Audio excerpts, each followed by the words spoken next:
everyone, it's Kelsey, and today's video is going to be the start of kind of my birth series with our baby boy. It's been 4 months and I haven't updated on anything. So I'm going to start with kind of where it all began, because we were induced a little over 3 weeks early. This video is going to kind of talk about why we were induced and what all kind of led up to that. Off the top of my head, I cannot remember exact dates or how many weeks I was at the time. So I'm just going to kind of say a date and then I'll put it kind of below whenever the actual date was. But the first time I noticed something was a little off was a Thursday. And I actually had the twins with me and was taking them to a psychology appointment. And it was their first psychology appointment that they had had. So their social worker was there. I was meeting their psychologist and was kind of going through kind of everything that needed to be covered. And I was coming into the office and just felt a little off. I kind of had a little bit of, not a headache, but just not fully, it's not conscious because it's not the right word, but just a little more foggy brained, I guess would be a good way to describe it. And then I went to the bathroom before everything started. And when I was in the bathroom, I started noticing that my vision was a little bit blurry. It wasn't much at all. It was just a little blurry.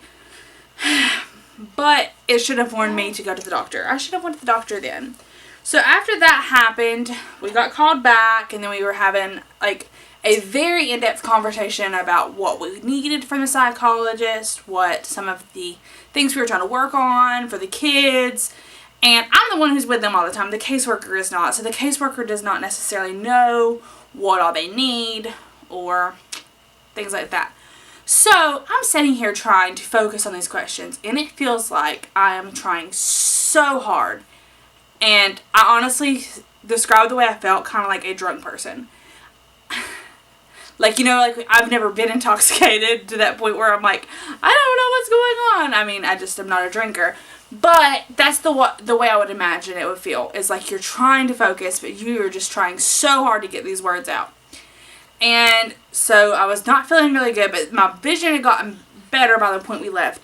And I was like, still just not feeling good. And I was like, well, let me go get me something to eat, because I had not ate yet. So I was like, maybe that's what's going on. I just need something to eat.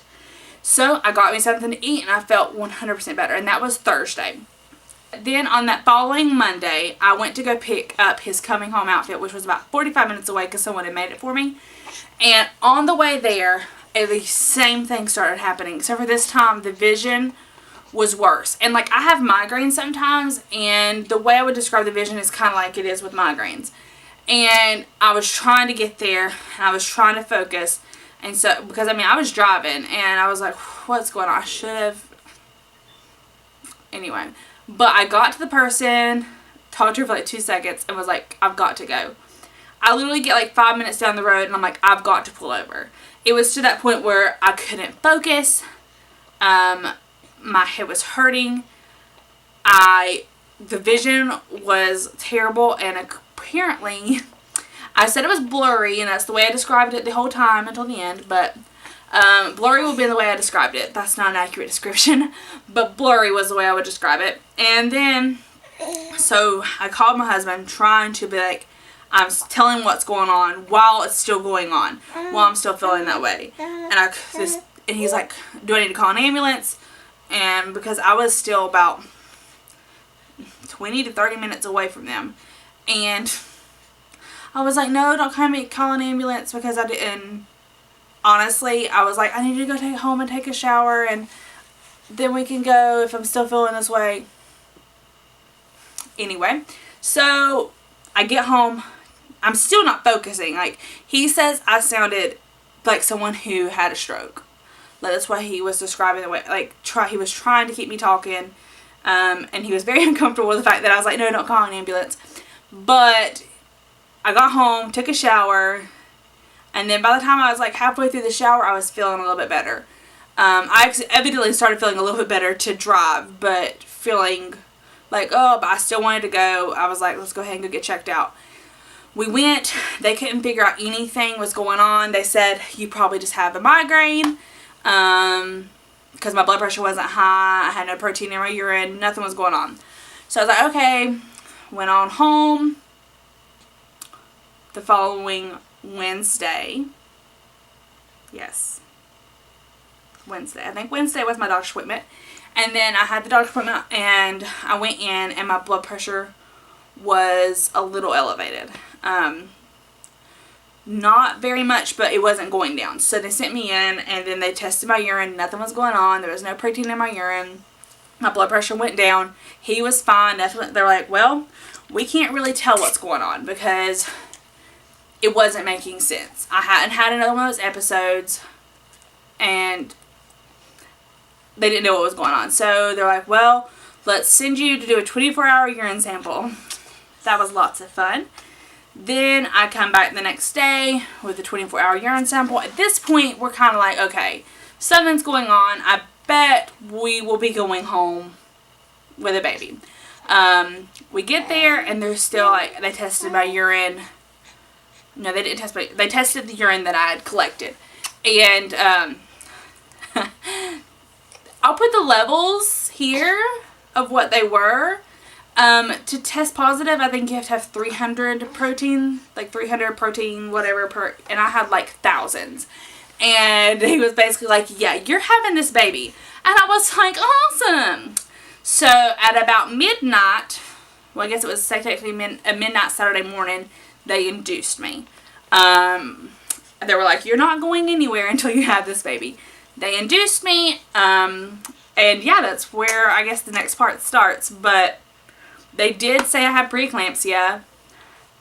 They did say that I had probably what was going on was a seizure. That was probably why my vision was like it was. And when I described blurry, I thought it was blurry, but they said the way I'm describing it more is like missing spots in your vision, like spotty vision, and that's so much more dangerous than just the dizzy stuff. They said I probably had a seizure. So that was lots of fun there. But yeah, so from now on, I'm going to kind of check my body a little bit better. But I ate some food the first time and I felt better. And then they say if it is actually something, then you won't feel better by doing things like that. Yeah, you going to talk? So yeah, that is why we got induced a little bit before I was 33 weeks. I'm pretty sure I got the dates right. I could be completely wrong, but if I am, then I will get my husband to help me as I'm editing this because he can remember things more clearly than me, evidently at the time, because I was kind of somewhere else. But yes, if you enjoyed this video, give it a thumbs up. I'll be posting the rest of our birth story and then some updates as we go along. And hopefully I'm going to get some pictures posted of like our birth, because we didn't film much, but I got some pictures. But yeah, that's what's going on. And I will see y'all in my next video. Bye. Say bye-bye. Oh, he says I like to pass you too much. Bye.